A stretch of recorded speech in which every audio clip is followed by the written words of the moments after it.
बालेकुंद्री में बस की खिड़की की सीट को लेकर हुए विवाद में एक युवक पर चाकू से हमला किया गया। इस मामले में 2 नाबालिगों को गिरफ्तार किया गया है। पुलिस आयुक्त भूषण बोरेसे ने सार्वजनिक और बाजार क्षेत्रों में बढ़ते अवैध हथियार रखने की घटनाओं पर लगाम लगाने के लिए एक विशेष टीम के गठन की घोषणा की।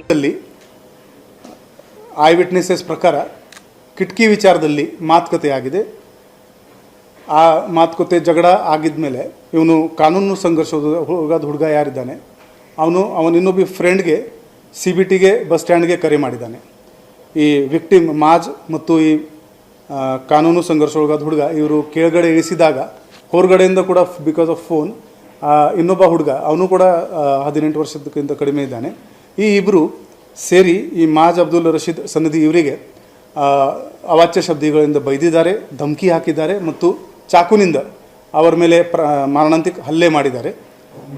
ಈ ಪ್ರಕರಣದ ಮಾಹಿತಿ ಸಿಕ್ಕಿದ ತಕ್ಷಣ ನಮ್ಮ ಅಧಿಕಾರಿಗಳು ಮತ್ತು ಸಿಬ್ಬಂದಿಗಳು ಈ ಆರೋಪಿಗಳನ್ನು ಹುಡುಕಕ್ಕೆ ಕೆಲಸ ಶುರು ಮಾಡಿದ್ದಾರೆ.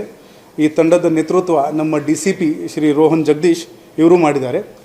ಈ ತಂಡದಲ್ಲಿ ನಮ್ಮ ಇನ್ಸ್ಪೆಕ್ಟರ್ ಶ್ರೀ ಮಂಜುನಾಥ್ ನಾಯಕ್, ಶ್ರೀ ಮಹಂತೇಶ್ ದಾಮನ್ನಾವರ್, ಶ್ರೀ ಗಡ್ಡೇಕರ್, ಶ್ರೀ ಮಂಜುನಾಥ್ ನಾಯಕ್, ಶ್ರೀ ವಿಠಲ್ ಹವನ್ನಾವರ್, ಶ್ರೀ ಕಿರಣ್ ಹನ್ಕಟ್ಟಿ ಮತ್ತು ಅವರ ಸಿಬ್ಬಂದಿ ನಮ್ಮ ಸಿಬ್ಬಂದಿ ರಮೇಶ್ ಅಕ್ಕಿ, ನವೀನ್ ಕುಮಾರ್, ಲಕ್ಷ್ಮಣ್, ಬಸವಣ್ಣಪ್ಪ, BJ ಬಾಲ್ಗನ್ನಾವರ್, ಹನುಮಂತ್ ಮತ್ತು ಚೆನ್ನಪ್ಪ ಇವರು ಘಟನೆ ಆಗಿದ್ದ 10 ಗಂಟೆ ಒಳಗಡೆ ಈ ಇಬ್ಬರು ಆರೋಪಿಗಳನ್ನು ಇವರು ಸಿಕ್ಯೂರ್ ಮಾಡಿದ್ದಾರೆ. ಈ ಇಬ್ಬರು